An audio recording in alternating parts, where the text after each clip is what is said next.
Hello and welcome to the Overly Animated Podcast, where we take animation seriously. We provide fan-oriented and analytic discussions on a variety of animated shows, movies, and anime, currently featuring Steven Universe, Miraculous Ladybug, and Archer.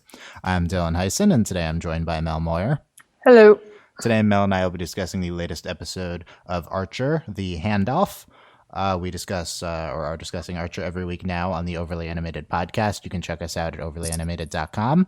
Subscribe to us on iTunes. Search for Overly Animated Podcast on there or your favorite podcatcher. As always, our Archer podcasts are not appropriate for younger audiences, much like the show we are covering.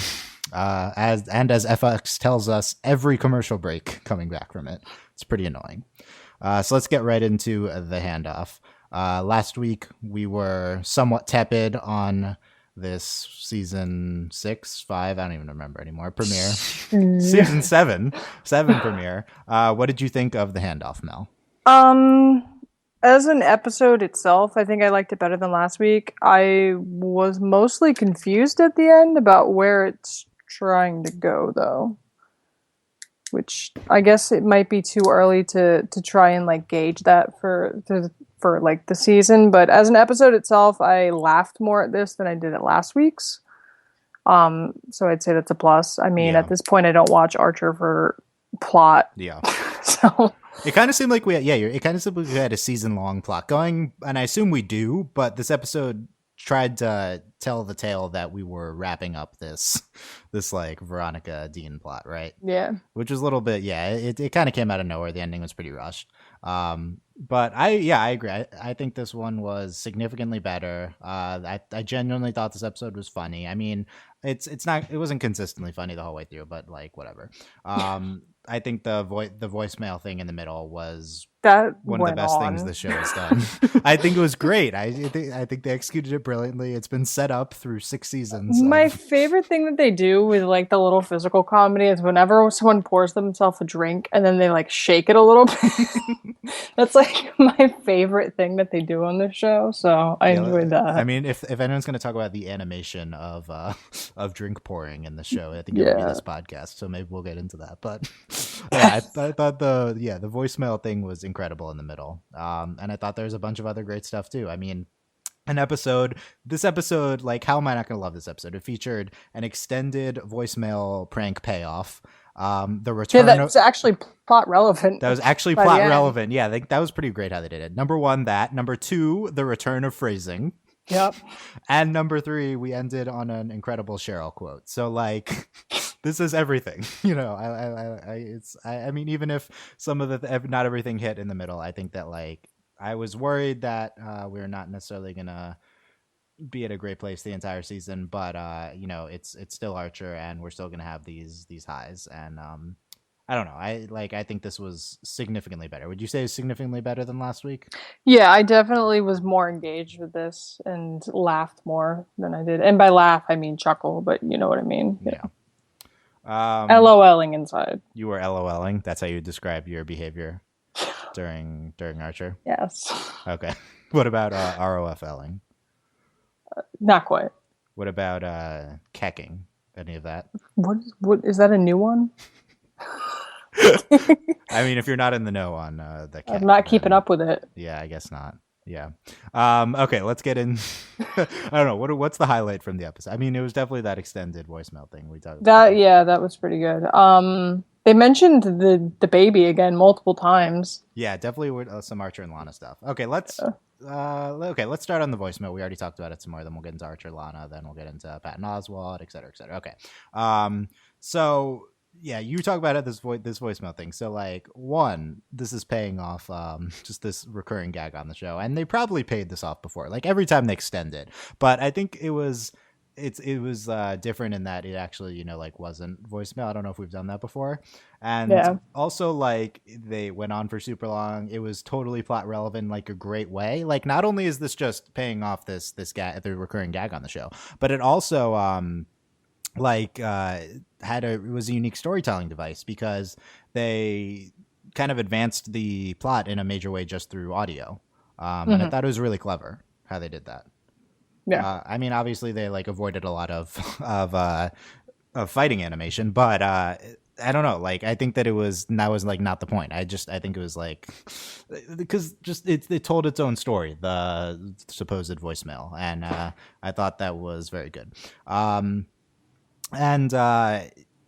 just everyone's reactions to it, just focusing in on like the drink pouring, right, stuff like that. It was all really wonderful. Cyril cleaned his glasses.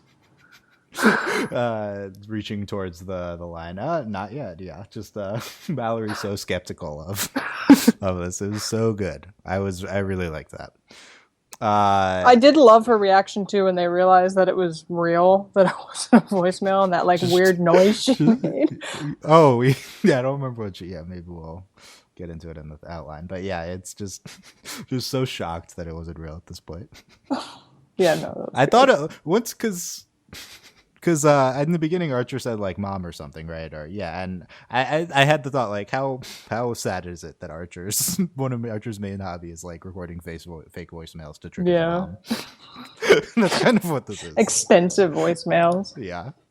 But there you go. I thought that was great. Let's talk about Lana and Archer in this episode. So we had this recurring gag with Archer commenting on Lana's thighs. And they were like, it's just the whatever, and then the jumpers or whatever they are. She's like, lately, yeah. So what did you think of this? It's typical stuff. Like that's typical stuff that he would say. Where he's like, "What's wrong with your thighs?" And she's like, it's the pants." And he's like, "No, I mean like lately." I think I don't understand what they're trying to go with her being like somewhat jealous of that. I forget the name of the fake. Veronica. I knew it was Dean. I forget the first name because they kept up with that kind of, and then so I don't think their interactions this episode. I mean, I preferred it when it was like their interactions when it wasn't Archer Lana stuff, when it was like mission stuff. But I don't dislike it. I just at the moment it's not really doing much for me. It seems like they're keeping up the, this being a thing. Yeah. Well, and then because the lawyer asked if they were together, and she was like, "Yeah, unfortunately." Yeah, she was like, "Unfortunately." Yeah, it was pretty good. So, but I don't know. Yeah, I mean, you're not crazy about the Archer X Lana. What's their ship name? I think that might be. I like them together in general. I just didn't think this episode had a huge amount of like in general. I think they're great. I mean, I think their interactions in general are good. Do you like them romantically? Yeah, I think it's hard to imagine them like explicitly romantically just because of the way their dynamic is. Like most of their stuff is manifested through like more passive aggressive interactions, if that makes sense. Like I think the most overtly romantic they got was when I guess it was like season 4 or whatever, when she was pregnant and Archer gave her the oxygen tank, so she could not drown, and she was kind of wigged out about that, like that he almost died, and I think that's like as overt as it got. I don't even remember, but I assume it was later than season 4, but yeah. It was whenever she was pregnant with Abhijin. 2 seasons ago, maybe. Yeah, and he gave up his oxygen tank when they were in like the sinking sub or whatever. So that was like the most overt it got, and then that was last season, wasn't that? No, it was before that because it was before the baby was born. Miniature? I can't remember. Okay, it was before the baby was born. Is the point? And like besides that, the majority of their interactions are like this, where she's just generally pissed off about something, and they kind of have like a passive, sort of mildly aggressive. I think the danger with keeping their interactions romantic is that might soften Lana's approach to Archer. Yeah. And I think one of the best things of their dynamic is just how brutal Lana is with him. Yeah, she kicked him in. Yeah, and wherever. Yeah, definitely deservedly so. Yeah, and I think that like it maybe softens the blow a little bit. Maybe Lana's not as biting, and I feel like that's where a lot of the humor comes from. Mm-hmm. I feel like I definitely think a lot of people might not like them romantically. I don't know, whatever. So in this episode, yeah, it was interesting. It definitely seems like we're keeping that a recurring plot thread. They're definitely both like jealous of one another. I don't know. Yeah, because he got kind of mad when the lawyer said, and he was like, I don't know. He whispered the Shapiro said something to Lana, and he was like, "Wait, what?" Yeah. So Yeah. So we'll Kind of weirdly passively jealous. Yeah, definitely both of them. We'll keep an eye on this. What do we think of Patton Oswald's character? Did he talk last episode? I don't even remember. I guess he did. He did a little bit. Yeah. So what do you think of him in this episode? Definitely more of a spotlight on this attorney I don't know. character. I wasn't super impressed with what they were trying to do with the character. I liked when Archer kept hitting him in the face with a shovel. Oh, so you didn't think very highly. But other than that, I didn't think the character was too interesting. He was okay. I don't know. I think they didn't necessarily have a lot of material to work with, but we'll go through it. And maybe there's some. They definitely threw in the random character that could like roll with the punches of the Archer. Yeah. Well, and I don't know if they've set him up for a future thing now that they said like he's going to recommend them to his clients, or if that's just a. I mean, we're going to continue with this fake Veronica Dean plotline for sure. So I definitely think he'll probably come back. Yeah. What else we got? What else are the highlights here? We kind of had a subplot with Cyril.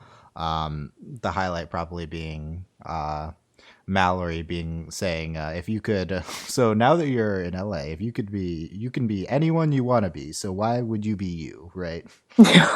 Pretty. What do you think? Pretty brutal. Stuff. What do you think of that? I mean, I think that often about Cyril. Wow, so rude. I just don't like him. Oh man, the person. So you're on Team Mallory here. Yeah, I love Mallory.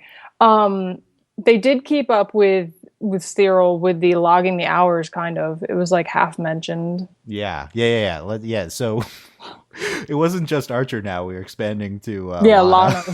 Also logging her the hours. whole motivation and not calling back was that we can cheat the hours that we can claim like. So I'm glad we're keeping up with this recurring joke of just all the characters just don't want to report how many hours they've worked. Oh, that's gonna be good. Rather random thought is that I think last episode I was complaining a little bit about how Krieger was I don't know, the Krieger scene wasn't great. I feel like this was a good Krieger episode. Krieger's kind of subtly there in the background. Yeah. In the background, he had two pretty good gags, and just I think this is how this character is better functioning in the show. So let's go through the episode. We'll remember some of the things that happen and talk about the jokes and stuff. So the beginning we have them turning the real Veronica coming in and them trying to turn what Cyril was saying about the thing into him. He's an idiot savant. Many of the world's greatest detectives were on the spectrum. Really? Look at his clothes. What do you think of this gag? You're a Cyril hater, so do you? Yeah, I mean, it's whatever. I mean, I don't dislike every scene Cyril's in, and I think he does have some funny stuff. We've probably done some version of this with Cyril many times before. Like Cyril's, some version of mentally retarded, right? Like, not surprising. So we had, speaking of Lana Archer interactions in the beginning, we had, I'm standing right here. Archer, clearly when we're almost out of triple sec, Archer, like expecting Lana to get him a drink or something like that, right? Like, yeah. So I think Archer definitely suppressing Lana feelings for most of these episodes. The Krieger stuff that I liked, old ladies give you a boner. Hey, me too. Right. Yeah. And then later, you're no longer on Mallory's teat. I'm never going to be able to stand up now, says Krieger. Yep. It was funny because you didn't see him, you just heard it. Yeah. Well, he's like in the corner. You could, it was good. We decide how many hours we worked on this case and not Cyril. Yeah, like that whole thing. Oh yeah, because he wouldn't let her go pick up the kid from daycare. Oh yeah, come on.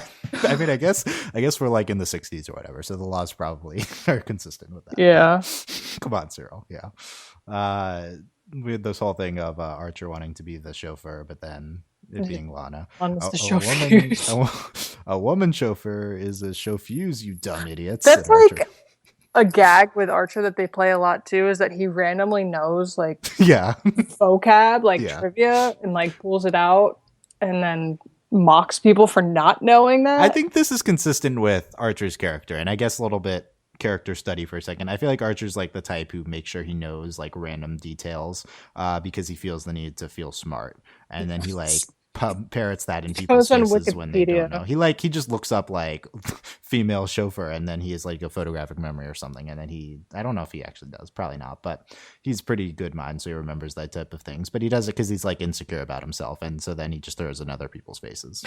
It's a show for you dumb idiots. It was good. Do you agree with that analysis of Archer's character? Yes, because I like to imagine him. I guess they don't have Wikipedia in their weird anachronistic 60s, but I like to imagine him Googling or whatever it is they have, random shit. Like, oh, hey Lana, guess what? So yeah, it's consistent. Yeah, we talked about if you can be anyone, why are you being you? We had randomly the copy machine spinning along with the other characters. When they were spinning that. Yeah. Saw that in the preview of the episode, but I found it still quite funny when they were just going around. The copy machine was going around. We had them saying when they go to the handoff, "Are you the Jew lawyer?" How do you think they're handling the stereotypical Jewish lawyer thing? It wasn't really a joke. It was no, that time it wasn't a joke. It was like a safe. Yeah. The last time it was a joke because it's like Shapiro, and then he's like, "How do you know he's Jewish?" Yeah. Which it's like the shellfish thing from last episode is good. Yeah, the shell. Yeah, when he was like, "Oh, it wasn't really played for like." No, it was played like they were anti-Semitic. I guess makes sense. Yeah, it's interesting. I'm like dodging by BTW carpenter ants right now. Oh, okay. I'm just kind of like lifting my feet off the ground. Well, do their thing on my carpet. Well, Mel, this is how we get ants, as Archer would say. So it's on theme. It's on theme here. What do we think of this whole thing with Archer trying to come up with the perfect? These type of things go over my head in the show. The trying to come up with like the driver pun, the perfect reference to combine with the cab driver. Like I feel like we're too young to appreciate the references that they throw. They do this a lot. Yeah. I mean, he did like. I didn't understand almost any of them for me, I suppose. Yeah, I mean, I get the other people say Miss Taller, Miss Daisy, which I understand, but a lot of the things Archer's saying, I just didn't get. So I don't know. I am aware, and I guess the show is being clever, but it's not everything is when you just throw a million references at the wall. Not everyone's going to understand them all necessarily. The disc that was not call. Okay, so. Yeah, so the voicemail. Okay, I loved oh no, how am I forgetting it? Jessica, right? Mallory. Yeah. Her line read of the initial voicemail thing, her voicemail hooks, or whatever. It was really great. That initial kind of read of her, and her in this entire scene was really good. And then we talked about the entire hoax thing. What did I tell you? This was the best voicemail ever. It would have been. For the return of phrasing. We haven't discussed it. We only mentioned it. It was a very subdued return. So they threw it in there at the end. Yankee on the pipe. Phrasing. Boom. Deal with it. Archer says when he comes into the basement. I kind of like this, that it's like not even, it was a big deal. Like you referenced it later, but it wasn't like a huge deal within the context of the show. Mm-hmm.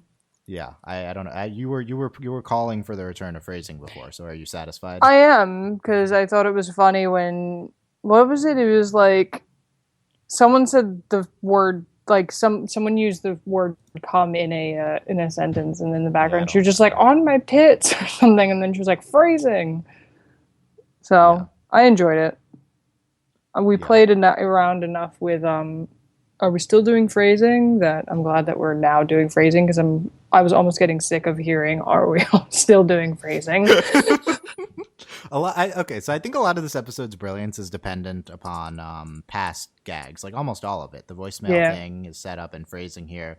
So I think it begs the question, does the show need to be relying upon these past successes in this 7th season? I think it's way too late to introduce anything new that would be as funny or iconic to Archer as things like phrasing or the voicemail gags, or even Archer's use or like random knowledge that he yells at people for not knowing.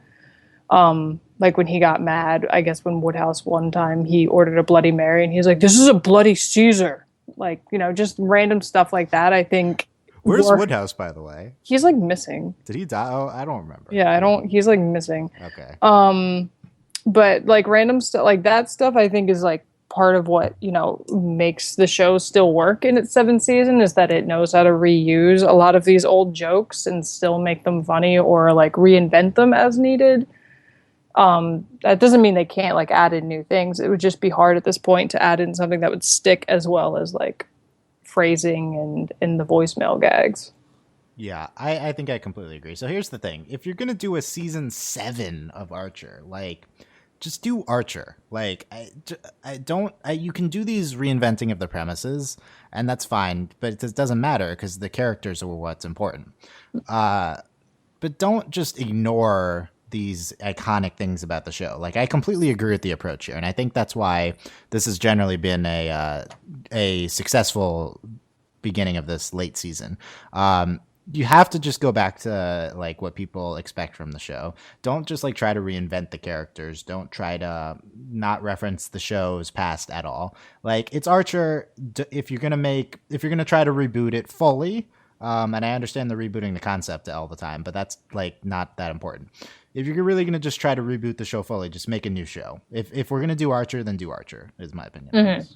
And I think that's what they're doing. So I think that I really think that this is the direction you need to go. And of course you can't just like do phrasing and voicemail every episode and stuff like that. But, just occasionally, and you probably need at least one recurring gag every episode. I mean, most stuff on the show is recurring at this point. So yeah. I think that's one of like the main things we'll check in on throughout the season is kind of, because it's one of the main things in how such a late season is dealing with. Yeah, and I would be here for the reoccurring use of the hours thing and nobody wanting to log their hours. Yeah, and that's kind of a new thing too. Yeah. What have you. Like, I find that enjoyable, and I'd be glad like to add that into our little repertoire of repeated gags. And that's a great new gag because it's a different interplay on the character dynamics that we had before, like an opposite of what we expect. Yeah. And that's great, but I think that the show wouldn't be successful this season wouldn't be successful. It was entirely made up of those things. Yeah. I think you need to bring stuff back like this. Okay. So we'll check in on this in future episodes and see how they do with the bringing back of gags and stuff like that. Mm-hmm. We have they have Archer accidentally telling him that it was them that broke into the house in episode 1. He was gonna say that he knew they used to be spies. Interesting. If this guy can track that they used to be spies, I feel like that might come back down the line. Yeah. The CIA might find them. Well, and it might be interesting too because if Cyril kept correcting Mallory when she would refer to them as spies or agents or what have you, and he'd be like, "No, investigators." Yeah. So. And I think that's like a gag, but I think that's subtly setting us up for this to come back to bite them, like that they're not fully integrated into this new role. Yeah, definitely. It's got to be a favorite that the CIA returns at some point in the season, which I feel like is probably not what we want because I don't know how successful all the CIA plots were, but whatever. It was really funny though when they first showed up and were like, "You've been operating without like an actual like authority or license to do this for years." I think it made sense. Yeah. The end of the voicemail gag. My God, he actually trained crickets. And it was great. Yeah, that was funny. I think those are real live crickets. Yeah. What do we think of this recurring gag of punching Cheryl? I found that hysterical. Pam punching Cheryl. I found that hysterical. That was like one of my favorite parts of the episode. Only the Cheryl character would this be funny. Yeah. Also, she definitely like based on past character growth. This is a thing she would enjoy. So yeah. I guess it makes sense. I guess that's their friend dynamic. Pam, she was like slapping her and then Pam was punching her back. I think we haven't got a lot of good Pam this season so far. Yeah. I think Pam's a lot of people's fave, and which isn't done that much, especially we haven't really gotten the Archer Pam dynamic. I think that's the biggest ship in this show is the Archer and Pam ship. Yeah. Yeah. So we'll see where they go with that. We'll definitely have a Archer Pam episode at some point because he knows that's one of the best dynamics on the show. What else we got here? So Emotionally, oh, we just another serious. This is a good Archer character episode. Just another serious moment of emotionally. It's been a long time since I killed anybody. He said, Mm-hmm. "Wow, yeah, I like. I don't know if we've ever gotten into this territory with him before, have we? Like, I found this very fascinating. Yeah. That was like, no, we haven't. Not like a. Yeah." Like and he was like, I don't know, maybe it took down like 7 or 8 of them, and he seemed like it wasn't even like a joke. He seemed like genuinely concerned about it. What do you think of like emotionally aware Archer? I like it morally aware Archer too. I mean, I think in this sense it worked, and I like in places where they use it and it works. But again, like the overt romantic stuff with Lana, like it's hard to swing that without ruining something about the character. That being said, it does make it poignant in moments where they do bring it in. So that's interesting. You're tying this to the Archer Lana type thing. Yeah. Yeah, I think the emotional Archer stuff works less well with Lana, but I feel like this just general introspection into his character, and his morality is potentially very interesting. The last Halloween party I went to, actually, there was an Archer and Lana at the party. So the theme was TV characters. Oh man. Were they? Did they have more chemistry than the actual Archer and Lana? No, I couldn't tell if they were actually together or not. They looked like pissed off the entire. Well, so I guess they had about the right amount of chemistry actually that they need. They maybe they were just so in character that their costumes are great. That's good. Yeah, I'm glad that they costumes. We had the random random guard saying, and for us to find out too, since we don't know either. About who brought the tape. Yeah, that was good. And then Mallory comes in with the gun at the end. It's pretty badass of her. Yeah, we get a lot of super badass Mallory moments. I really like that. I love Mallory. I think she's great. Yeah, I mean Jessica Walter is incredible, obviously, and the Mallory Archer character is incredible. And I mean it's I think it's like it's hard not to compare that character to Lucille Bluth, who I think is like genuinely one of the best television characters of all time. But I also think Mallory Archer is great too. So I also just love whenever she's like Sterling Mallory Archer. Just a reminder. Yeah, a reminder. What else we got here? It's after Labor Day as to why he's not wearing clothes. Yeah. And obviously never talk to the police without an attorney present. I guess that was Patton Oswalt. Oh yeah, and he slipped the card into. Yeah, that's his one like gag line. And we're back to phrasing. We're back to phrasing, said Archer. And then we had the whole thing with Ray outside as yeah. That was also in the yeah, that was in the preview. The preview, but I still found it pretty funny. And I liked when he was like, "What are you dressed as?" He's like, "A biker." Yeah. He's like, "Well, you look pretty gay." You're kind of gay, yeah. What do you mean? Yeah. And then they comment on. He's got the assless chaps. Yeah. And then at the end, I thought this was a perfect like post type credits type gag, even though it's not actually post credits. This weird like segment they have, that 1 minute segment at the end, the pros and cons of the experience. I think that Archer got stabbed. Yeah. Oh, and I got stabbed. How is that a pro, you dick? That was good. Yeah. Learning experience. Well, I think that thrown in at the end was good. Yeah. They got the $200,000 though.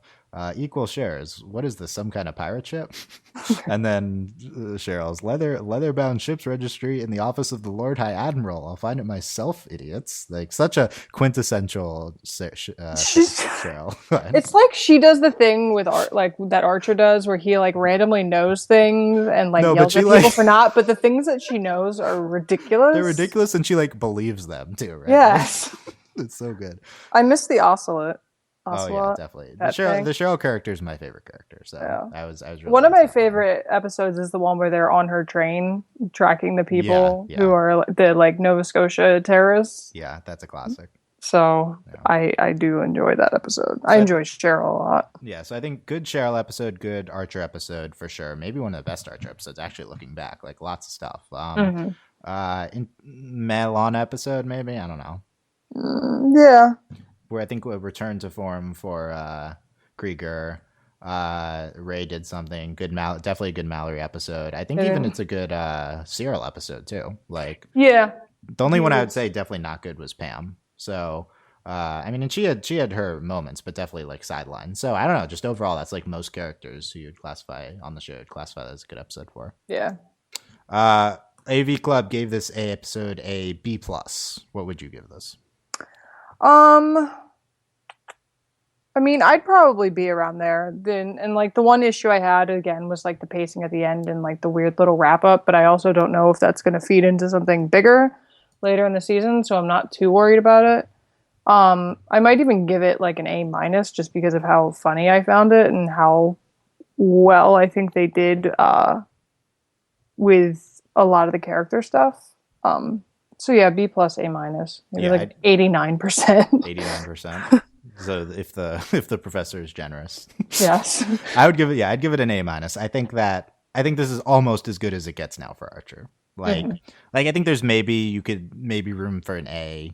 Like if you're grading like relative to the show, maybe there's like a classic that it's possible that you can get an A, but I feel like this is almost the ceiling for the show at this point, which is fine. I think this was a good episode of TV, and it's not just that it was good for Archer at this point. Like I think this holds up decently well compared to some of the better Archer episodes. Cool. Yeah. Last thoughts on the handoff. No, really, just that it was really funny. What do you think about next week? Interested to see. I am definitely interested to see how they integrate this plot line in. I'm interested to see where this goes, just because, I mean, I like when they establish these season-long arcs, like how they did with Archer Vice in the beginning. So, and I'm interested to see if because they like have been trying, like I'm willing to get on board with some of the Archer Lana stuff and like the more emotional stuff, because they seem to be playing that up a little bit, or slowly trying to, with like the random parts where they're like acting jealous, or like when he had Ray run off with his cyborg legs with her in the season premiere. So it'll be interesting, especially since he's like dead floating in a pool apparently later in the season. Yeah, a lot interested to see how we get to the preview stuff. Okay. And yeah, I agree. Archer Lana, where's that going? Something to look out for. So we'll be back next week and for the rest of the season covering season 7 of Archer. Again, overlyanimated.com.